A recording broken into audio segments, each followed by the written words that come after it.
Comecei a trabalhar com 11 anos de idade. Você vê que trabalho não mata ninguém, né? Pelo contrário, acho que enobrece, é importante. Assim como eu acho importante também a carreira, né? Quando você começa com trabalhos, digamos assim, simples, você tem a oportunidade de saber se comunicar, desde o office boy da empresa até o chairman nacional ou o chairman global, digamos assim, quando você trabalha numa organização internacional. Você deve ter, que foi o meu lema sempre, uma humildade muito grande e, como eu costumo dizer, quanto mais êxito eu tenho, porque sucesso ainda está para vir, porque no momento que você achar que você já obteve o sucesso, você começa realmente a descida. E como eu quero ainda subir um pouquinho mais, humildemente falando, quanto mais êxito eu tenho, mais humilde eu sou. Essas curvas têm que ser totalmente contrárias, nós não podemos jamais subir a curva, digamos, da arrogância em função do teu êxito. Exatamente o contrário. Parece simples, não é. O ser humano, ele é realmente dotado de todos os sentimentos, né, que nós todos sabemos, e nós, executivos, que sabemos dominar essa questão de posicionamento, falar com todas as gerações, um pós-guerra, um Y, um X, um Z e um alfa agora, enfim. Saber se portar com humildade, estar extremamente inteirado, ler muito, se preparar muito, sempre vai ter condições não só de apresentar um bom trabalho dentro da empresa, que foi o que aconteceu comigo em todo esse período da minha vida profissional, sempre tendo em mente que nunca fiz nada sozinho, apenas tive a oportunidade de liderar grandes equipes e ajudar muitas pessoas a crescerem. Aliás, minha definição de liderança é: líder é aquele que faz os outros crescerem, porque você crescer é obrigação. Essa é mais ou menos uma síntese do que o Acácio vem fazendo aí nesses algumas décadas de anos de trabalho no Brasil e no exterior. O meu primeiro emprego foi interessante, né? Eu venho de uma família humilde, como todo mundo, né? Às vezes as pessoas contam isso como se fosse alguma coisa super diferente. Ah, eu nasci pobre e tal. Todo mundo veio, a grande maioria, poucos foram aqueles que tiveram a felicidade de nascer em berço esplêndido, né? Família real e tal, mas a maioria veio de família simples, mas de uma educação espetacular, né? Que a grande riqueza que um pai dá é a educação. Não é a educação dos bancos escolares, a educação dentro de casa, os valores que você tem, né? E eu queria comprar uma bicicleta Monarch, e essa bicicleta era cara. Na época, quem tinha era só pessoas que... porque era com marcha, né? Era uma bicicleta com marcha. Naquela época, aquilo era como se fosse uma Ferrari. E meu pai falou: filho, eu não tenho a mínima condição de te dar. E eu falei: então o senhor deixa eu trabalhar? Ele falou: se você não parar de estudar, né? Você nunca vai parar de estudar? Não, pai, nunca vou parar de estudar. Então, eu deixo, se você não atrapalhar os teus estudos. Foi uma promessa que eu fiz e agora pago até hoje, né? Estudo até hoje, porque falei que não quer parar, né? E continuo estudando como todo e qualquer executivo que deseja estar atualizado, tem que estar sempre estudando. E fui trabalhar. E o primeiro emprego foi de guarda-volumes, é um nome bonito, mas assim, traduzindo, carregador de malas, né? Tanto é que o livro que eu escrevi agora, Minhas Bagagens, é por causa disso, porque eu comecei ali. Só que eu nasci pobre, mas eu nasci estúpido. Eu percebi que as malas eram pesadas. Em pouco tempo, não era cobrado para guardar as malas. O passageiro chegava, trabalhava na empresa que fazia Curitiba-Londrina, né, como eu sou de Curitiba, natural do Paraná, e na época eles deixavam as malas lá. Eles pegavam o ônibus à noite em Londrina, amanheciam em Curitiba, deixavam as malas ali, faziam o que tinha que fazer lá na capital, depois retornavam, pegavam as malas e iam viajar. E eu pedi autorização para cobrar, na época, 1 cruzeiro de cada mala, né? E me deram a autorização: não, você pode cobrar. Eu fiz um carimbo, né? Colocava um número nesse carimbo, aí foi o meu primeiro empreendimento. Colocava o número 1, dava o número 1 para ele, colava com goma arábica na época, ou outro na malinha e guardava lá. Mas não durou muito tempo o empreendimento, porque a coisa começou a ir tão bem, e daí a pessoa responsável pela empresa, que vendia as passagens, era uma agência de passagens, logo me passou para vendedor de passagem, porque aquilo ali passou a ser um negócio e de repente eu estava ganhando mais que o gerente que vendia passagens, um moleque de 12 anos.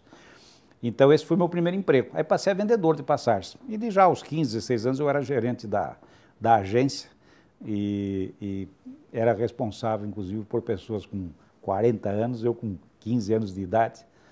Então foi um período muito bom, difícil, porque eu vou ser sincero te dizer, eu não aconselho que ninguém comece a trabalhar com 11 anos, mas se puder começar com 17, já começa, não precisa terminar a faculdade. Né? Essa é a opinião do Acácio, né? Necessariamente tem que ser assim. Mas eu com 11 anos eu via as crianças brincando, né? Que é a rodoviária de Curitiba naquela época, era na rua João Negrão, eu via, em frente tinha a igreja Guadalupe, eu via as crianças brincando, jogando bola e eu ali, já vendendo passagem ou no guarda-volume, e eu sempre tirava plantão mais novo, sábado e domingo. Então, perdi parte da infância? Perdi, sem dúvida. Ganhei outras coisas? Sim, ganhei. Deus me deu a felicidade de eu estar até hoje aqui, então aproveitei. Esse foi o início do meu trabalho. E depois, quando eu saí dali, eu já fui daí para trabalhar numa empresa chamada Bolsinhas de Campos, hoje é da Price, da PwC, né, da Price, que era uma empresa de auditoria. Entrei lá como trainee e aí continuei o meu caminho até hoje. Eu costumo dizer que na vida tudo é fácil. A única coisa que é um desafio é lidar com pessoas, né? Porque se você tem muito trabalho, você trabalha mais. Se você tem que fazer algum pagamento de uma dívida, você acumula lá o que você precisa e paga, enfim. O problema na vida, na verdade, é só um, né? Que é a saúde. O resto são desafios. Então eu digo que lidar com pessoas é o maior desafio. Lidar com pessoas é o maior desafio. Agora imagina você, no meu início, né, muito jovem, dando ordens para pessoas com muito mais idade, né, quase pessoas com 40 anos, por exemplo. Né.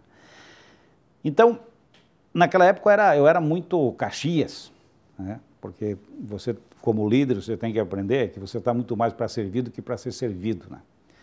Mas, naquele entusiasmo de jovem, né, eu aprendi muito cedo, apanhando demais da vida, no sentido dos erros que eu cometi. Os maiores mestres nossos são os nossos erros. Você não pode errar mais do que é certo, senão você é demitido. Mas você tem o direito de errar. Né? E eu percebi, eu falei, nasci pobre, nasci burro, eu percebi logo que se eu quisesse ter uma equipe, eu não podia ser uma pessoa, por mais que eu já tivesse uma cabeça de um homem de 30 anos, eu não podia agir daquela maneira. Eu tinha que ser mais flexível, tinha que ser mais amigo, né? Então, eu diria para você que o maior aprendizado que eu tive em termos de liderança foi esse, porque foi o primeiro. Né? Me jogaram dentro da piscina sem saber nadar, né? Eu tive que aprender dentro da piscina. E eu tinha o meu grande guru, que era meu pai. Meu pai, um homem que estudou talvez até o 3º ano primário, ele era autodidata, né? Ele era um mestre. Né? E eu um dia até perguntei, mas o senhor viu que eu estava fazendo isso? Porque o senhor me falou, ele falou, porque senão você não ia aprender nunca. Se eu falasse para você que não era para fazer, você acabaria fazendo. Porque você estava empolgado, então você tinha que errar. Agora eu vou te explicar. Não é assim.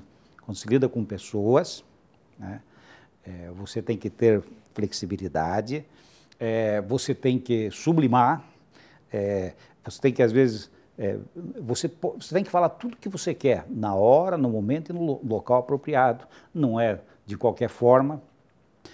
Depois o segundo, que eu diria, chama-se Minoru Maru. Esse foi um dos grandes mestres de liderança, porque as pessoas fazem você crescer. Né? A leitura te ajuda, a leitura te orienta, a leitura abrevia os ensinamentos e tal, mas quando você está direto com uma pessoa, esse seu Minoru Maru, eu era já assessor administrativo financeiro do Grupo Financeiro Ipiranga, era o maior grupo financeiro que depois veio ser substituído, eu digo em termos de tamanho, não de empresa, mas pelo Bradesco, né? Esse grupo financeiro Ipiranga era o maior grupo financeiro da época, era grande e tal. E foi interessante, porque eu vou te contar como é que fui trabalhar nessa empresa. Eu estudava economia e o nosso professor de mercados de capitais chamava-se Mauri Demari. Era de uma família muito tradicional e tal. Ele dava aula por hobby. A grande verdade é que ele dava aula por hobby. E ele começou a nos explicar como é que era o sistema financeiro nacional, né? Ministério da Fazenda, Tesouro e tal. E desenhou, naquele tempo não tinha, né, projeções, foi desenhando as caixinhas, desenhou tudo isso, né? Dava lá umas 20 e poucas caixinhas. Na próxima aula, ele tinha que continuar, porque ele ia falando departamento por departamento, Ministério da Fazenda, e assim, depois Banco Central, daí vinha. Ele esqueceu o papel. Ele falou, pô, esqueci o papel, vou ver se eu tenho aqui, não achou. Não era como agora, você entra no Google e já tem lá tudo, né? Eu falei, professor, deixa eu tentar desenhar aí, por causa da memória fotográfica, né? Eu tenho memória fotográfica. Agora ela está meio com Photoshop, está meio retocada já, né? Mas na época eu tinha uma memória excelente de memória fotográfica. Eu comecei, aí faltou, não consegui fazer tudo, mas daí a turma, a equipe, ajudava uma, o professor lembrava da outra, quem menos sabia era o professor. O resto foi colocando e nós fizemos isso. Isso impressionou ele. Terminou a aula, ele me chamou. Só Cássio, eu estava bem empregado na época, tinha recém-casado. Você não quer trabalhar lá no Grupo Financeiro Ipiranga? Eu falei, eu quero, doutor, depende da proposta e tal. E aí ele pegou e falou, olha, tem isso. A proposta que ele falou para mim era 4 vezes o que eu ganhava. Ele disse, eu vou dar uma pensada, eu acho que é uma boa oportunidade. Por dentro eu estava já, digo, claro que eu vou, né? E assim eu fui trabalhar nesse Grupo Financeiro Ipiranga. E meu chefe, o diretor da área, era o Minoru Maru, né? Que era de uma, assim, ele era extremamente sábio, né? O Mauri Demari também era, mas o Mauri já era de outra prateleira, né? Rico, daquela família Demari, construtora Demari, né? Nós já éramos ali da prateleira mais de baixo. Mas esse Minoru Maru era espetacular, porque ele, quando ele queria dar um coach, né? Ele chamava, naquela época era chique fumar, né? Hoje é cafona demais, ninguém mais fuma, mas naquela época era muito chique. Então ele tinha assim uma carteira de cigarros na mesa dele, ele mandava sentar, dizia, você quer fumar um cigarro? Quando ele dizia para você, você quer fumar, você prepare, desculpa a expressão chula, que vem fumo. Quer dizer, aí ele te dava, ainda acendia o cigarro para você, né? E aí ele falava de uma forma tão didática que você saía dali extremamente compenetrado, molhado, saía dali. Então, mas era amigo. Quando terminava, ele já, vamos sair, vamos tomar um chopp, mesmo a diferença de idade sendo grande já na época, né? E ele tinha uma capacidade de síntese, então para ele se reportava mais de 300 pessoas, era o setor de cobrança, setor administrativo, né? E eu fui ser assessor administrativo financeiro dele. Esse foi um grande ensinamento, né? E depois, em continuidade, aí eu fui para a indústria, né? Trabalhei na indústria madeireira e tal, e depois entrei no seguro. Quer dizer, seguros, na verdade, eu já estou há mais de 40 anos só na área de seguros, no mercado nacional e internacional. Na vida, sabe, a gente não pode ser medroso. Às vezes você tem, humildemente falando, mais uma vez, eu gosto de repetir bem isso, Deus me dotou com um QI muito alto. Ou seja, um grande QI é um computador super potente, sem informações lá dentro. Então não adianta, né? Não adianta muito. Mas o que o QI tem? Ele te dá, quando você tem um QI, digamos assim, bom, um QI bom, você você fica meio corajoso e às vezes até meio louco, né? Porque a pessoa muito inteligente, você sabe que entre o louco e o inteligente a diferença é muito pouca, né? Isso aí os médicos explicam, né? E aconteceu na minha vida profissional algo assim extremamente especial, porque eu li no jornal, porque depois que eu saí de Curitiba eu vim para São Paulo, e daí eu queria uma carreira internacional ou trabalhar numa empresa multinacional. Bem, comecei a olhar e um dia eu vejo lá um anúncio procurando um executivo para uma empresa que vinha se instalar no Brasil. Aliás, já tinha se instalado e eram várias empresas. Me inscrevi e comecei a fazer as entrevistas. Quem fazia entrevista conosco era Don Borns, que era o diretor de recursos humanos da América Latina, sediado em Miami. E ele falava um espanhol perfeito. Começou a conversar comigo no dia que nós fomos lá. Primeiro fiz entrevistas no Brasil, com as pessoas do Brasil, passei pelas entrevistas aqui. Bom, então ficaram 3 candidatos, esses 3 candidatos tinham que falar com o Don Borges, que era o diretor regional. E ele, para mostrar que ele sabia falar espanhol, começou a falar comigo em espanhol. E eu sou filho de espanhol. Então ele estava falando o meu idioma. E nós nos comunicamos perfeitamente. Passado, sei lá, uma semana, eu recebo o convite para ir aos Estados Unidos.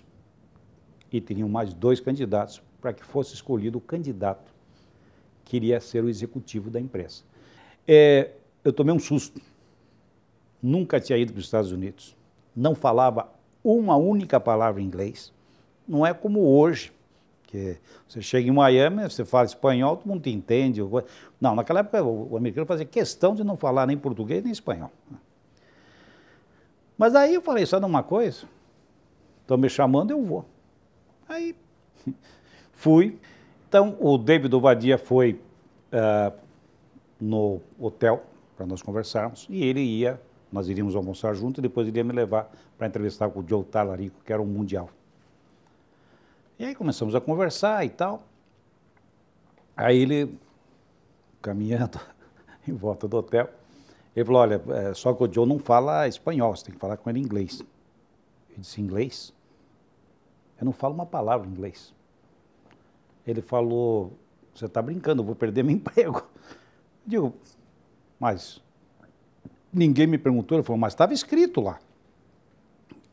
Os requisitos, um deles era falar inglês.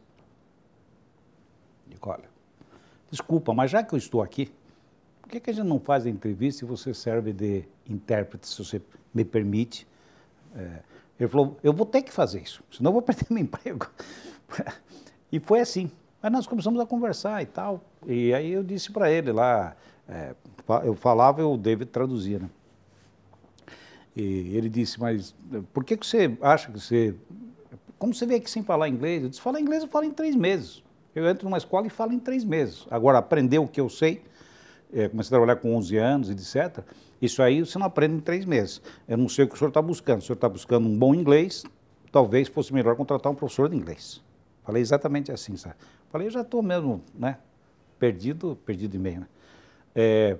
E agora, se o senhor quiser, um executivo, mas isso foi o contrário, isso agradou muito, porque ele era um ítalo-americano, ele achou aquilo arrogante, entre aspas, mas provocante, né?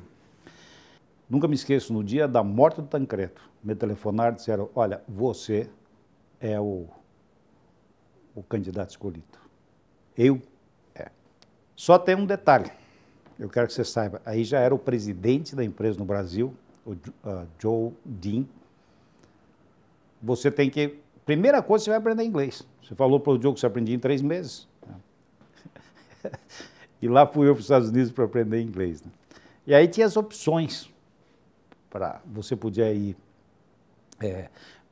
morar numa república, você podia morar em um campus, ou você ia morar com família. E eu decidi que eu queria morar com família, 42 anos eu tinha na época. Que eu queria morar com família. Era a Bunny e o Bill. E ali a experiência foi muito bacana, né? Primeiro, porque não era tão fácil quanto eu pensava com 42 anos de idade. Uma criança é diferente, os neurônios dela assimilam rapidamente, seja com essa idade. Então eu tinha que estudar muito mais do que o normal. Mas dentro da casa tinha normas para seguir. Então, o primeiro dia que terminou o jantar, ele falou, hoje, eu não entendi nada, né? It's your turn to wash the plates. Né? Hoje é teu dia de lavar os pratos. Aí eu pensei, eu nunca lavei um prato da minha casa. Aí ele falou, lavar o prato. Eu pensei comigo, bom, você que escolheu a casa, então você vai ter que lavar prato. Foi muito bom. Foi uma experiência boa, essas coisas, é tudo coragem, né? Na vida é coragem, né? O que a gente precisa da vida, eu acho, não me lembro o nome da escritora, mas o que essa escritura diz, o que nós precisamos da vida é coragem. Essa questão de poder, né? Esse dia conversando com um grande executivo, ele me disse, olha, Cássio, sabe o que foi mais difícil me desconectar? Eu disse, o que foi? Ele falou, a vaidade corporativa. A vaidade corporativa mata a gente, porque você está no meio do furacão, você está no meio dos flashes, você está... E, de repente, você sai disso, né? Agora, quando você faz a balança, o equilíbrio, né, entre o poder e a humildade, porque eu acho que a humildade é o antídoto que você tem para não deixar o poder te desequilibrar. Eu sempre conto uma história, quando faço as palestras, eu sempre comento, né, que eu, quando o presidente me cumprimentava na empresa, eu não dormia uma semana, o presidente me cumprimentou, né? Agora eu encontro com os garotos lá, menor aprendiz de 17 anos, no corredor, o cara olha para mim, e daí, Cássio, como é que tá o Coringão? É nóis, mano, e tal. Eu digo, e os caras perguntam, o que você fala? Eu digo, é nóis, mano. Vai falar o quê? Tá certo? Não tem o que falar, é nova geração e tal. Mas isso tem uma dose de humildade. O que eu digo de humildade? Comunicação. E a forma que eu sempre equilibrei isso foi ter um procedimento de 360 graus. Não adianta nada você ser um grande líder na tua empresa, né, se você também não for um grande líder no teu lar, na tua comunidade, na tua crença. Né. E para você ser isso, você tem que realmente ter uma boa dose de humildade. As gerações mudaram, né? Então, a primeira coisa, na minha opinião, que uma pessoa que quer exercer a humildade tem que aprender, são as características de cada geração. Eu tinha uma atitude com relação ao meu pai, meus filhos têm a mesma atitude com relação a mim, mas completamente diferente. Os tempos mudaram. Eu não dormia sem dar a famosa benção ao pai e à mãe, tá certo? Hoje isso não existe mais, né? Hoje eu mando um WhatsApp, né? E daí, tudo legal? Né? As coisas mudaram. A questão do poder, a gente tem que aprender algumas coisas em relação ao poder. Poder tem o poder profissional, que é enquanto você tem o sobrenome, é o sobrenome que é o nome da empresa. Tem o poder do capital social que você formou, que é o mais verdadeiro, digamos, dos poderes que você pode dizer que você tem, que é o teu relacionamento, é o capital social que você faz, as tuas atitudes, os teus procedimentos, né?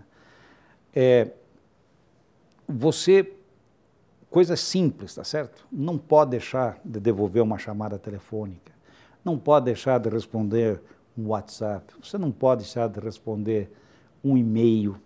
Você tem que, principalmente as pessoas que às vezes estão precisando de uma palavra, eu sou coach de vários executivos, gratuitamente faço isso porque sinto muito prazer nisso que eu faço. E eu sempre costumo dizer para eles o seguinte, olha, é importante que vocês exercitem a humildade, mas no sentido de atender aquele que não vai te dar uma reciprocidade. Porque atender uma pessoa que está buscando emprego, naquele momento ela não vai te dar uma reciprocidade. O teu capital social, ele não é formado em cima do resultado das empresas. Eu tive a felicidade de trabalhar com grandes equipes e sempre ter excelentes resultados. O importante é você saber que não é só você. Porque às vezes o executivo acha que eu sou o professor de Deus, eu sou o bom, tá? E não é. as coisas que a gente faz é junto com os outros. Mas a relação de humildade e poder está nesse sentido de você saber flexibilizar, de você usar sempre a humildade como antídoto e buscar, né? Fora o terceiro setor, né? Que isso aí nem falo, que hoje todos os executivos têm que ter uma atividade voltada a ajudar instituições que necessitam e tal, de uma forma, pelo menos como eu penso, totalmente fora de propaganda, desinteressada, sem aquilo você faz para o teu eu, não com outro objetivo. É muito mais feliz quem doa do que quem recebe. Isso já é muito claro nesse sentido. E faz parte da formação do executivo também e da formação da humildade e, consequentemente, do poder que ele tem que ter, mas sempre sabendo que aquilo é um conjunto de coisas, não é só dele. Dele é, sim, esse capital social que ele forma em relação às pessoas que ele faz crescer, as pessoas que ele atende nos momentos difíceis, as pessoas que o procuram para buscar ensinamentos, e assim por diante. Se a gente fosse buscar qual é o nosso legado desses... agora eu vou fazer 68 anos, então seriam 57 anos, eu faço agora, ter com 56 e 57. Essa é uma das perguntas que eu assim, quando me fazem, acho uma das mais difíceis, porque criar uma família, né? Ter uma família equilibrada e tudo mais, eu acho que é um grande legado, né? Eu acho que é talvez um dos legados que o homem pode deixar na continuidade da vida, porque a gente vai passando e vem os filhos, vem os netos, né? Então eu acho isso um legado super importante. Mas realmente o meu maior legado, profissionalmente falando, foram as pessoas que eu tive a oportunidade de contribuir para o crescimento. São vários presidentes, vários vice-presidentes, diretores, que eles passaram, trabalharam conosco, eu aprendi com eles também, porque você também aprende com os outros, né? Mas eu tive a oportunidade de contribuir, não foi de contribuir para o crescimento profissional deles, e são dezenas de pessoas, né? Não são os grandes achievements, né? Os grandes êxitos dentro das empresas, lucro, etc., a empresa que cresceu, não.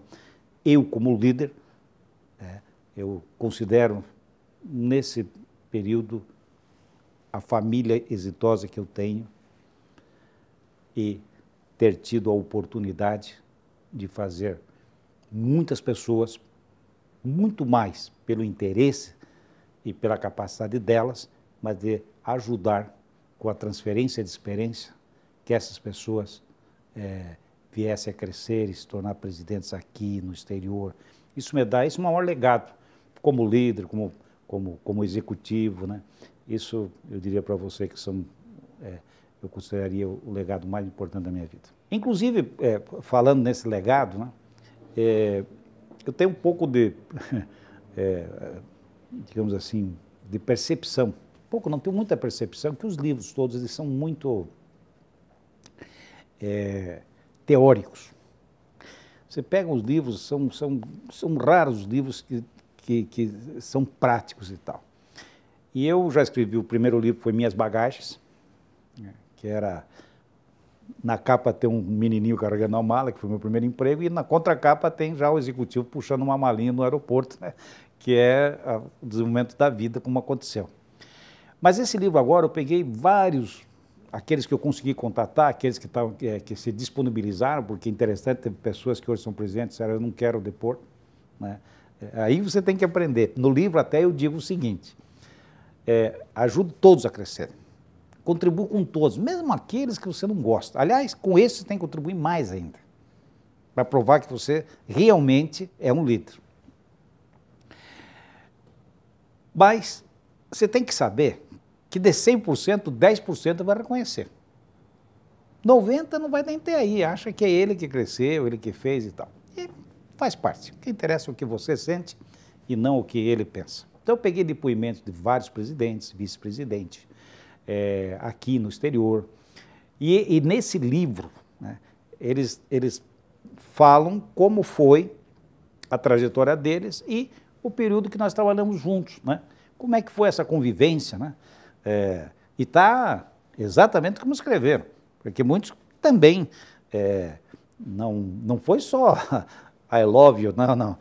Não, a casa a gente cresce, porque o que o cara exige, o cara é ligado no 220, o cara é 24 horas por dia, então cresci e tal, mas foi intenso, né?